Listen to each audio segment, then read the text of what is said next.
సదాశివసమారంభాం వ్యాసశంకరమధ్యమాం అస్మదాచార్యపర్యంతాం వందే గురుపరంపరాం.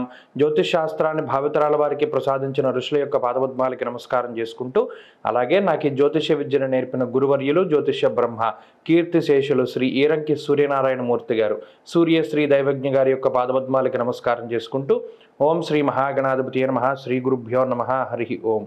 వీక్షకులందరికీ నమస్కారం. మార్చి నెల 3వ తారీఖు లగాయితూ మార్చి 9వ తారీఖు వరకు ఉండేటువంటి గ్రహగతుల ఆధారంగా ద్వాదశ రాశుల వారికి ఈ వారం ఏ విధమైనటువంటి శుభాశుభ ఫలితాలు కలగబోతూ ఉన్నాయో ఈ కార్యక్రమం ద్వారా తెలుసుకుందాం. అందులో భాగంగా ఈ వారం ఉండేటువంటి గ్రహగతులను గమనిద్దాం. ఈ వారంలో రాహుకేతువులు మీనరాశి యందు అలాగే కన్యారాశి యందు సంచారం చేస్తూ ఉండగా, గురుగ్రహం మేషరాశి యందు అలాగే మకర రాశి యందు కుజగ్రహము, కుంభరాశి యందు రవిగ్రహం, శనేశ్వరుడు, శుక్రుడు సంచారం చేస్తూ ఉండగా బుధుడు మీనరాశిలో సంచారం చేస్తూ ఉన్నారు. అలాగే చంద్రగ్రహం ఈ వారంలో వృశ్చికం, ధనస్సు, మకర రాశులు యందు సంచరించబోతూ ఉన్నారు. ఇటువంటి పరిస్థితుల్లో ద్వాదశ రాశుల వారికి ఏ విధమైనటువంటి శుభాశుభ ఫలితాలు కలగబోతున్నా తెలుసుకుందాం. సింహరాశి వారికి ఈ వారం సాధారణమైనటువంటి గ్రహస్థితులు గోచరిస్తూ ఉన్నాయి. ముఖ్యంగా సప్తమ స్థానంలోనే అధిక సంఖ్యలో గ్రహాలు కేంద్రీకృతం అవుతూ ఉన్నాయి. రవి కానీ, శుక్రుడు కానీ, శనేశ్వరుడు కానీ, అష్టమంలో ఉండేటువంటి రాహువు కానీ, బుధుడు కానీ, ఈ 5 గ్రహాలు కూడా ఈ రాశి వారిని చాలా ఇబ్బంది పెట్టేటువంటి గ్రహాలుగా చెప్పవచ్చు.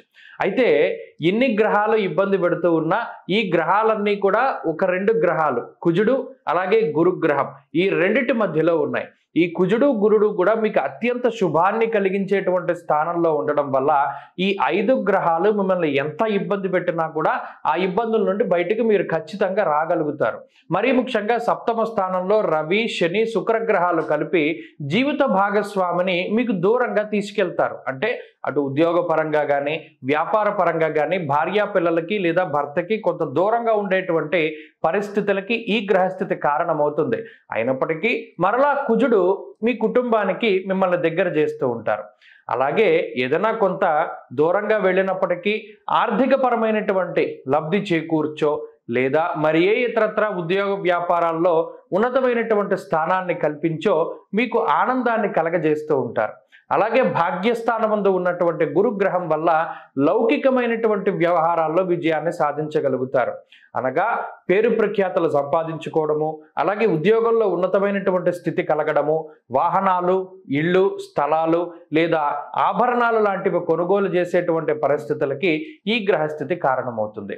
అయినప్పటికీ అష్టమ బుధుడు, అష్టమ రాహువు, సప్తమంలో ఉండేటువంటి శుక్రుడు, దీనివల్ల సామంత జన విద్వేష దారాపీడా సుతామయం.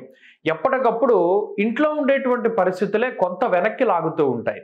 కుటుంబ సభ్యులకి ఏదైనా అనారోగ్య సమస్యలు వాటిల్లుతూ ఉండడము లేదా కుటుంబ సభ్యులు ఏదైనా సమస్యల్లో చిక్కుకోవడం లాంటి అంశాలు ఏవైతే ఉన్నాయో ఇవి మిమ్మల్ని అంత స్పీడ్గా జీవితంలో ముందుకు వెళ్లకుండా కొంత వెనక్కి లాగుతూ ఉంటాయి. దానివల్లనే కొంత ఆలోచనలు కూడా అధికమవుతూ ఉంటాయి సింహరాశి వారికి. ఆ ఒక్క విషయం మినహాయించి ఈ వారంలో మిగతా పరిస్థితులన్నీ కూడా చాలా బాగున్నాయి. ఆర్థిక పరంగా బాగున్నది. ఆరోగ్యపరమైనటువంటి చికాకులు కొన్ని కనబడుతూ ఉన్నాయి. మరీ ముఖ్యంగా ఏదైనా చిన్నది వస్తే చాలు, అబ్బో ఇదేదో భయంకరమైన వ్యాధేమో అని భయపడిపోతూ ఉంటారు. అటువంటి వాటి భయాలకి కొంత దూరంగా ఉండండి. ఎప్పటికప్పుడు జాగ్రత్తగా శారీరకంగా కొంత వ్యాయామాన్ని చేసుకుంటూ ముందుకు వెళ్ళడం ద్వారా ఈ గ్రహస్థితి నుండి బయటపడడానికి అవకాశం ఉంటుంది. మరీ ముఖ్యంగా ఈ గ్రహస్థితి వల్లనే భోజన సౌఖ్యము, నిద్రా సౌఖ్యము కొంత తక్కువగా ఉంటాయి.